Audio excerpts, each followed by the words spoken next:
Roma, año de 1740. Caída de la tarde.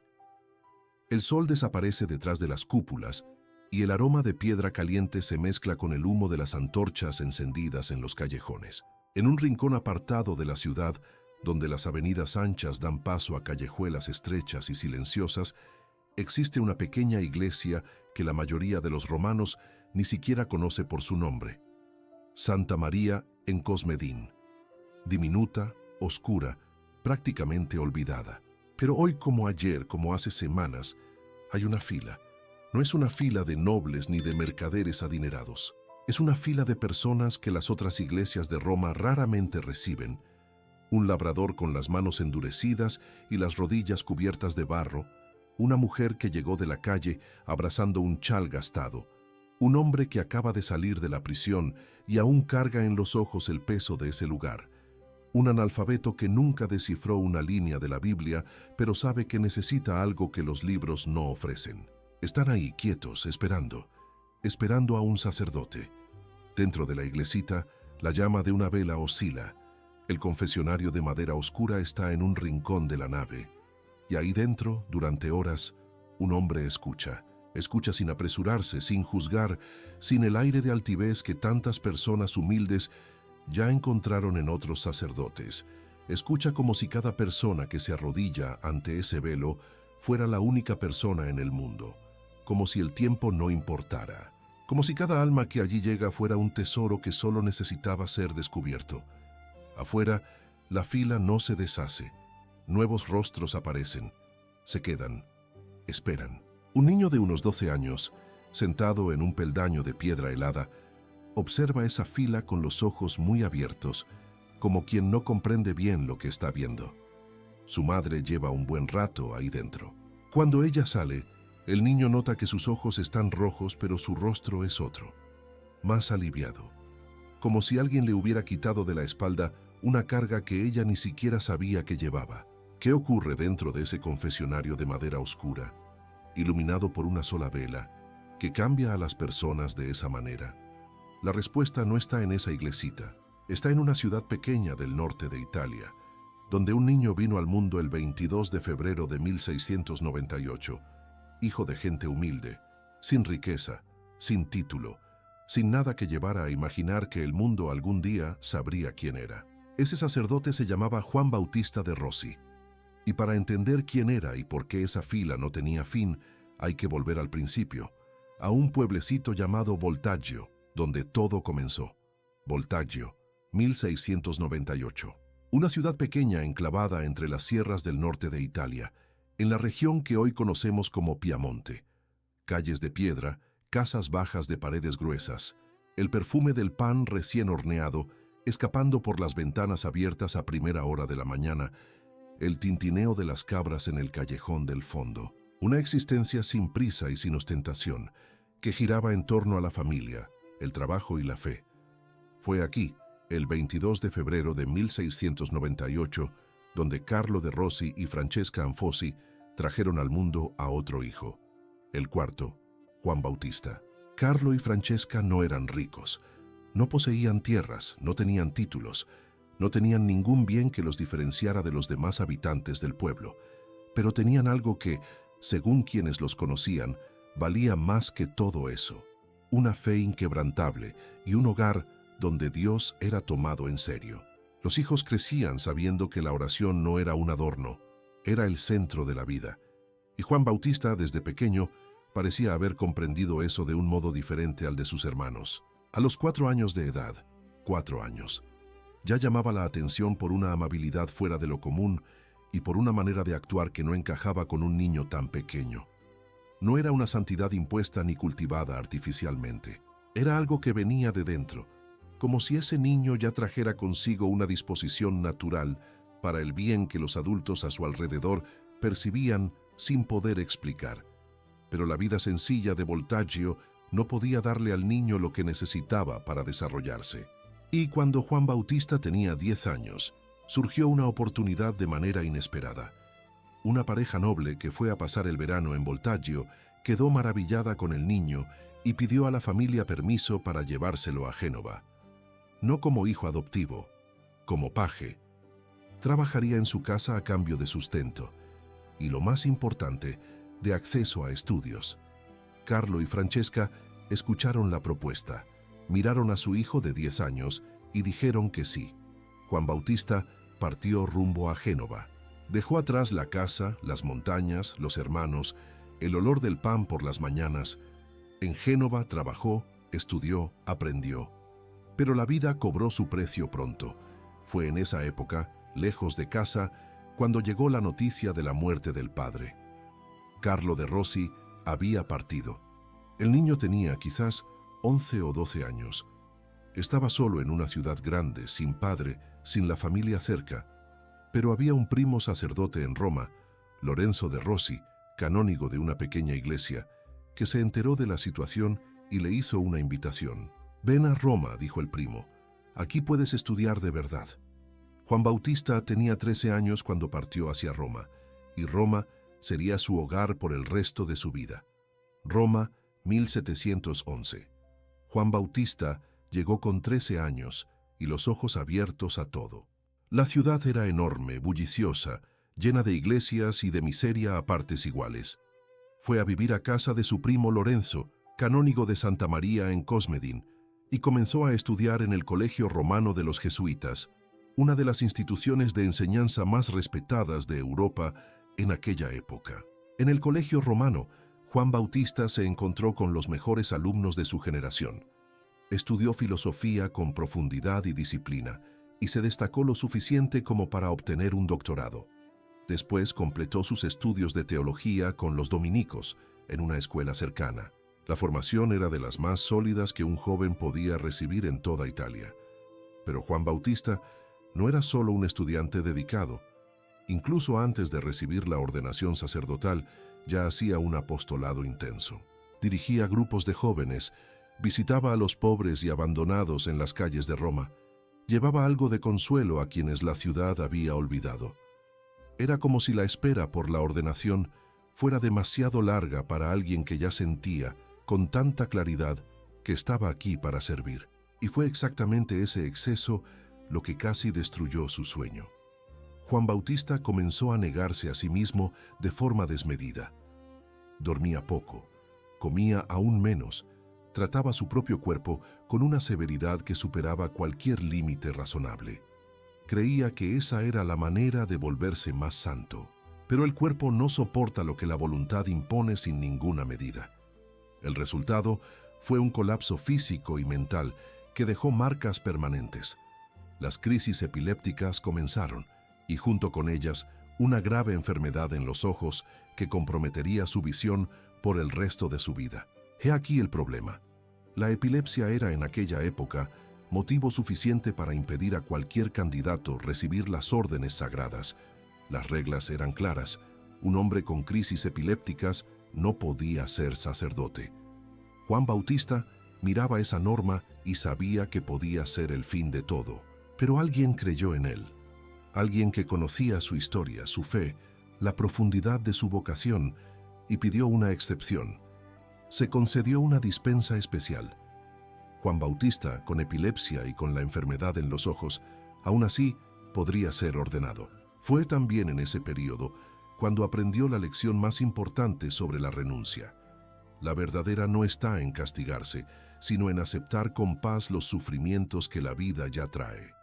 No es heroísmo inventado, es valentía ante lo real. Ese giro interior fue silencioso, pero cambió la manera en que viviría cada día durante los 45 años siguientes. En 1714, a los 16 años, inició formalmente los estudios eclesiásticos, y el 8 de marzo de 1721, Juan Bautista de Rossi fue ordenado sacerdote. Tenía 23 años, era ya sacerdote, con epilepsia, con los ojos enfermos, con el cuerpo marcado por años de exceso, y con una certeza inquebrantable de que había llegado a donde siempre necesitó llegar. Ser sacerdote en Roma en el siglo XVIII no era falta de trabajo. La ciudad era un mar de gente sin asistencia espiritual. Trabajadores que llegaban de las zonas rurales sin conocer a nadie, mendigos que dormían bajo los puentes, enfermos que abarrotaban los hospitales sin que nadie fuera a hablarles de Dios, jóvenes perdidos en las calles sin que a nadie le importara lo que estaba ocurriendo con sus almas. Juan Bautista se sumergió de lleno en ese mundo. Predicaba en las calles, visitaba hospitales, enseñaba catecismo a quien quisiera escuchar, formaba grupos de jóvenes, iba a donde necesitaban un sacerdote. Su energía parecía venir de una fuente que no se agotaba, aun con el cuerpo enfermo, aun con las crisis que aparecían sin avisar, aun con los ojos que no funcionaban como antes. Pero había una cosa que no hacía, una cosa que todo sacerdote debía hacer, que era central en el ministerio sacerdotal. No confesaba, no era pereza, no era indiferencia, era un sentimiento que él mismo llamaba temor sagrado, una sensación de que no era digno de ocupar ese lugar, de escuchar los pecados de las personas y pronunciar palabras de perdón en nombre de Dios, como si el peso de ese acto fuera demasiado grande para alguien como él. Pasaron años así. Juan Bautista servía, predicaba, ayudaba, pero el confesionario permanecía cerrado, hasta que una enfermedad más grave lo derribó. Tuvo que guardar reposo y fue a recuperarse a casa de un obispo que vivía en Civita Castellana, una ciudad al norte de Roma. El obispo era un hombre que lo conocía bien, que respetaba su fe y su dedicación, y que percibía algo que Juan Bautista no podía ver en sí mismo. Durante la convalecencia, el obispo comenzó a insistir, con calma, con paciencia, pero con firmeza. Necesitas confesar. Ese es tu lugar. Yo te conozco, y ese es tu don. Juan Bautista resistió por un tiempo, pero el obispo no se rindió. Al final, aún en Civita Castellana, Juan Bautista entró en un confesionario por primera vez como sacerdote. Escuchó, respondió, orientó, y ocurrió algo que no esperaba. Sintió que estaba haciendo exactamente aquello para lo que había nacido. Ya no había esa sensación de indignidad, había claridad, había paz. Él y las personas que se confesaron con él comprendieron al mismo tiempo que aquello era diferente. Había algo en ese encuentro que no venía solo del sacerdote, venía de una capacidad de ver el alma humana que va más allá de lo que se aprende en los libros. Juan Bautista volvió a Roma transformado, no por fuera, por dentro, y fue directo a una pequeña iglesia en un rincón olvidado de la ciudad, donde el primo que lo había traído a Roma años atrás aún lo esperaba. Era hora de abrir el confesionario, para siempre. En 1731, el primo canónigo Lorenzo hizo lo que había esperado durante años. Nombró a Juan Bautista como su auxiliar en Santa María en Cosmedin. La iglesita era antigua, con paredes de piedra oscura y un olor a cera y a tiempo acumulado. Estaba en una parte de Roma que no era exactamente el paso de nadie, un poco apartada, un poco remota, en una ubicación que obligaba a las personas a querer ir hasta ella para llegar, y por eso, desde hacía mucho tiempo, estaba prácticamente desierta. Misas con poquísimos fieles, silencio donde debería haber vida. Cuando Juan Bautista comenzó a confesar allí, todo cambió. No tardó mucho. Primero fueron los más cercanos, los que ya lo conocían de las calles y de los hospitales. Luego la noticia fue corriéndose de la manera en que las buenas noticias se difunden entre los pobres, de boca en boca, con una urgencia silenciosa. Hay un sacerdote allí que escucha de verdad, que no te juzga, que sabe qué decir. Y las filas fueron creciendo. No eran filas de un solo tipo de persona. Estaba el trabajador de manos callosas junto a la señora de familia acomodada, el expresidiario junto al estudiante, la mujer que había errado mucho junto al joven que aún intentaba entender quién era. Todas las clases sociales, todas las historias, todas las cargas, y Juan Bautista recibía a todos con la misma paciencia, la misma dulzura, la misma firmeza gentil que hacía sentir a cada persona que su alma importaba. El don que se manifestaba allí era difícil de describir. Sabía la palabra exacta, sabía cuándo consolar y cuándo ser directo. Sabía cuándo el silencio era más poderoso que cualquier cosa que pudiera decir. Y sabía con una precisión que los propios penitentes notaban y comentaban después, ver en cada historia lo que estaba realmente en juego. La iglesita de Santa María en Cosmedin despertó. La asistencia creció de tal manera que 2 papas sucesivos primero Clemente XII, luego Benedicto XIV, decidieron eximirlo oficialmente de la obligación de estar presente en el coro para los servicios litúrgicos. La razón era simple: el confesionario era más urgente. El Papa reconocía que Juan Bautista estaba haciendo allí algo que no podía interrumpirse por cuestiones administrativas. Cuando el primo canónigo Lorenzo murió, Juan Bautista fue elegido para sucederle en el cargo de canónigo, con la renta que venía aparejada. Aceptó el cargo, y entonces hizo algo que nadie esperaba. Usó toda la renta para comprar un órgano para la iglesita y pagar el salario del organista. Devolvió al grupo la casa que había heredado del primo. Para sí mismo, se quedó con lo que siempre había tenido: nada. La iglesita tenía música ahora, y tenía filas que no terminaban, pero el confesionario era solo una parte. En las calles de Roma había otro mundo esperándole.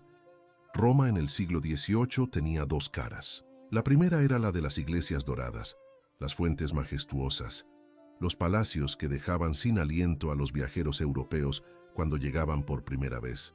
La segunda se ocultaba en los callejones traseros, en los hospitales abarrotados, en las cárceles húmedas donde la luz del sol apenas entraba. Un mar de gente que la espléndida ciudad prefería no ver. Juan Bautista veía. Su rutina era algo que agotaba solo de escuchar. 4, a veces 5 predicaciones al día.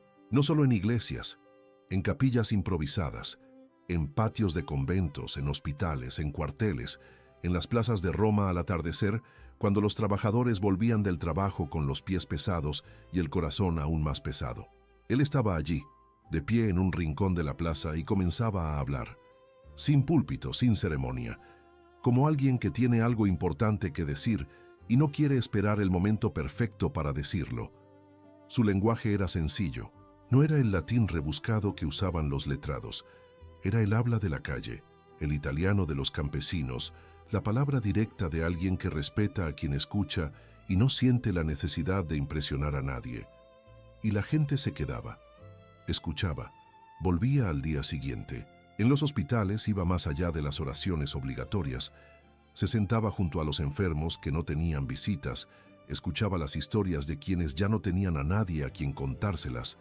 Se quedaba horas en un cuarto oscuro con un hombre que estaba muriendo y quería decir cosas que nunca había dicho a nadie.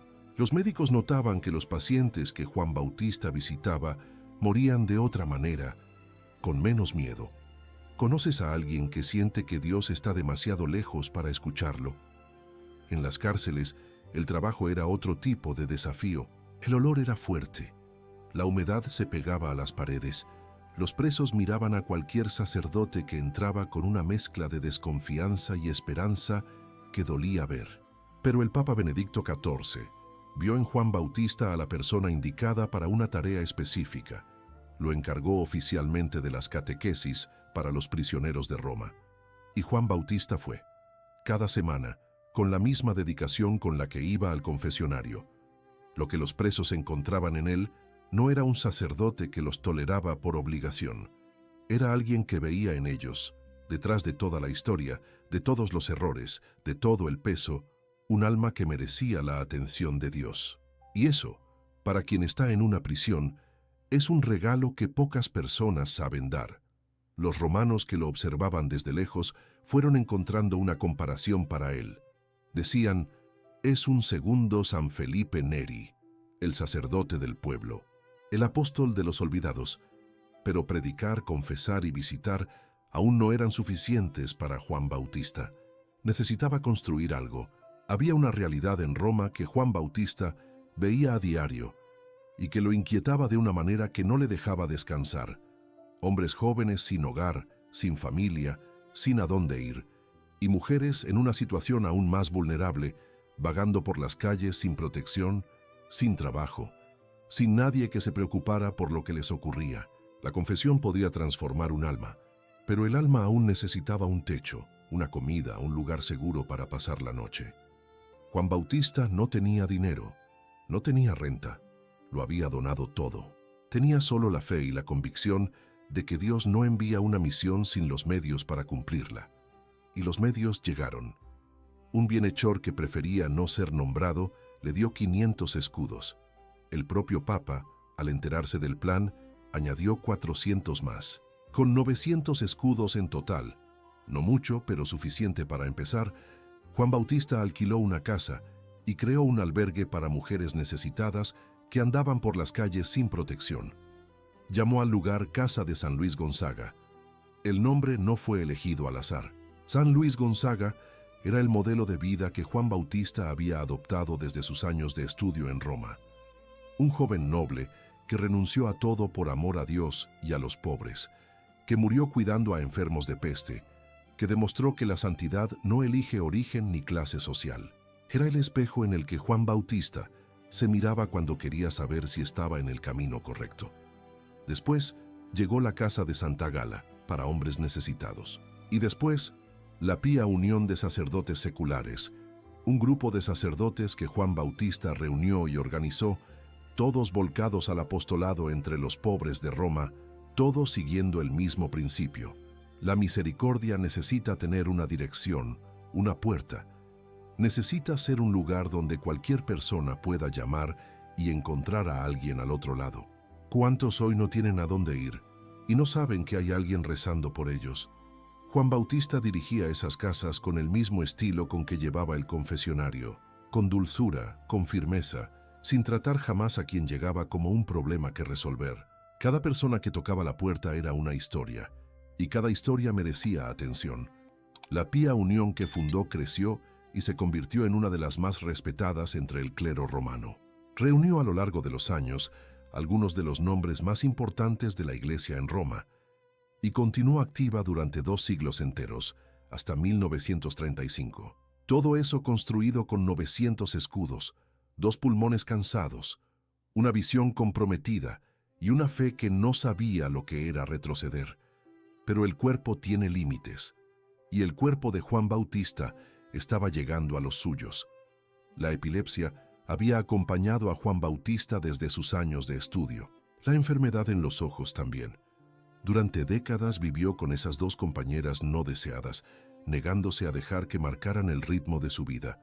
Había crisis. Había días en que los ojos dolían demasiado para leer.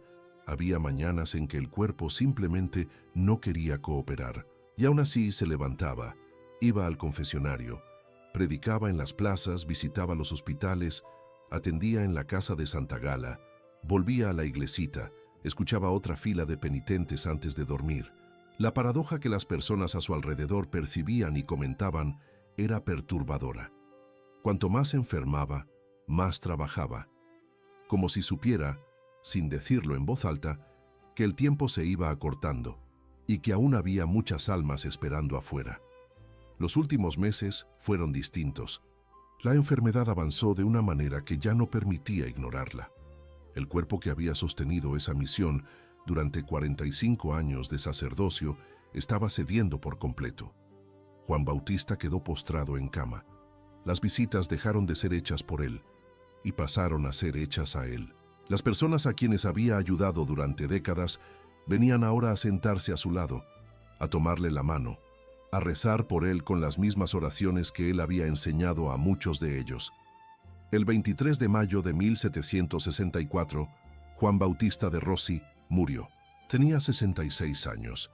Y entonces, el detalle que decía más sobre quién había sido que cualquier discurso o elogio podría decir: Juan Bautista murió tan pobre que no había dinero para pagar su propio entierro. Toda la renta que había recibido a lo largo de los años, los salarios, las limosnas, la herencia del primo, los ingresos del cargo de canónigo, había sido entregada a otros. Para él no quedó nada. Fueron sus devotos quienes pagaron el funeral, los mismos pobres a quienes él había ayudado, los campesinos de manos encallecidas, las mujeres de las casas que había fundado, los expresidiarios a quienes había visitado semana tras semana. Reunieron lo que tenían y velaron por el sacerdote que había velado por ellos. Sus restos mortales fueron depositados en la iglesia de la Santísima Trinidad de los Peregrinos, en Roma, la misma donde había pasado horas escuchando a romeros, enfermos y mendigos. El lugar tenía sentido. Era como si el cuerpo de Juan Bautista volviera a casa. La iglesita de Santa María en Cosmedin quedó sin él. Las filas se detuvieron. El confesionario de madera oscura quedó vacío por primera vez en décadas. Roma advirtió en ese silencio repentino la magnitud de lo que había perdido, pero las personas a las que él había tocado no olvidaron. Y lo que no se olvida con el tiempo empieza a ser contado, y lo que se cuenta la iglesia lo escucha. Cuando Juan Bautista murió, Roma no necesitó ningún documento oficial para saber lo que había perdido. Las personas que lo habían conocido comenzaron a rezar a través de él desde las primeras semanas. Buscaban su intercesión para tratamientos que los médicos consideraban sin esperanza, para recuperaciones que no tenían explicación, para situaciones que parecían no tener salida. Y se relataron milagros, muchos. 17 años después de su muerte, en 1781, la Iglesia inició el proceso oficial de reconocimiento. Parecía que sería rápido. La fama de santidad era sólida, los testigos eran numerosos, los milagros documentados eran convincentes. Pero el mundo tenía otros planes. La Revolución Francesa estalló en 1789 y barrió Europa con una violencia que no perdonó a la Iglesia. Las guerras napoleónicas llegaron poco después, desplazando papas, destruyendo archivos, interrumpiendo procesos que habían tardado décadas en avanzar. Y cuando el polvo de esa tormenta comenzó a asentarse, las revoluciones de 1848 sumergieron nuevamente al continente en la convulsión. Durante casi 100 años, el proceso de Juan Bautista avanzó centímetro a centímetro, se detuvo, recomenzó, se detuvo de nuevo, pero su fama no se detuvo. Siguió creciendo, de generación en generación, de boca en boca, de la misma manera que había crecido durante su vida, entre los pobres, entre los enfermos, entre quienes habían sido tocados por aquel sacerdote que escuchaba sin prisa y juzgaba sin crueldad. El 13 de mayo de 1860, el Papa Pío IX firmó el documento que declaraba beato a Juan Bautista de Rossi. Había una ironía afectuosa en ese momento. Pío IX había sido, años antes, sucesor de Juan Bautista en la dirección de la Pía Unión de Sacerdotes Seculares que él había fundado. El Papa que lo declaraba beato era, en cierta forma, heredero directo de su obra. Y entonces, el 8 de diciembre de 1881, 117 años después de la muerte del sacerdote pobre de Voltaggio, el Papa León XIII lo canonizó solemnemente. Santo. La celebración fue fijada para el día de su muerte, el 23 de mayo. En 1940, una iglesia en Roma recibió su nombre, San Giovanni Battista de Rossi. La construcción fue retrasada por la Segunda Guerra Mundial, pero la dedicación tuvo lugar. Roma tenía ahora una iglesia, con el nombre del sacerdote, que había transformado una iglesita olvidada en el corazón espiritual de los pobres de la ciudad. La Pía Unión, que había fundado con tanto esmero, duró hasta 1935, 2 siglos completos de existencia, reuniendo a lo largo del tiempo algunos de los nombres más importantes del clero romano. La obra de un sacerdote sin dinero, construida con 900 escudos y una fe que no conocía el tamaño de los obstáculos, y aquellas filas de Santa María en Cosmedin que un día parecieron imposibles de explicar, ahora tenían un nombre para siempre. Comenzaste esta historia viendo una fila en una iglesita oscura de Roma, campesinos, expresidiarios, mujeres de la calle, analfabetos, gente que las otras iglesias no solían recibir, esperando a un sacerdote que escuchaba sin prisa y sin juzgar. Ahora ya sabes quién era ese sacerdote. Un niño nacido el 22 de febrero de 1698 en un pueblecito de montaña llamado Voltaggio, hijo de Carlo y Francesca, gente pobre pero piadosa. Un niño que partió a los 10 años a trabajar en casa ajena porque no había otra manera de estudiar, que perdió a su padre siendo aún niño, lejos de casa, que fue a Roma a los 13 años y nunca más volvió para quedarse. Un joven que casi no llega a ser sacerdote, porque la enfermedad dijo no, porque las reglas dijeron no, porque el propio cuerpo dijo no, y que fue ordenado de todos modos, con la epilepsia, con los ojos comprometidos, con todas las marcas que los años de exceso habían dejado. Un sacerdote que, por timidez y humildad, huyó del confesionario durante años y que descubrió en un cuarto de convalecencia en una ciudad al norte de Roma que era exactamente allí donde Dios lo estaba esperando todo el tiempo. Un hombre que no tenía nada y construyó casas para quienes no tenían dónde dormir, que predicó 4 o 5 veces al día durante décadas, que entró en cárceles y hospitales cuando otros apartaban la vista, que murió tan pobre que los pobres pagaron su entierro. Y eso de alguna manera era el homenaje más perfecto que podían haberle rendido. Juan Bautista de Rossi dijo una vez, con la sencillez de quien encontró la respuesta después de mucho buscar: no conocía un camino más corto para ir al paraíso, pero ahora ya lo sé, es dirigir a otros en la confesión. ¿Cuánto bien se puede hacer ahí? Esa frase atravesó más de 260 años y aún dice algo. Para cada sacerdote que entra en un confesionario sin saber si encontrará a alguien al otro lado, para cada persona que se arrodilla cargando un peso que parece demasiado grande para ser dicho, para cada alma que se siente demasiado olvidada para merecer atención y que descubre en ese encuentro silencioso que no estaba olvidada en absoluto.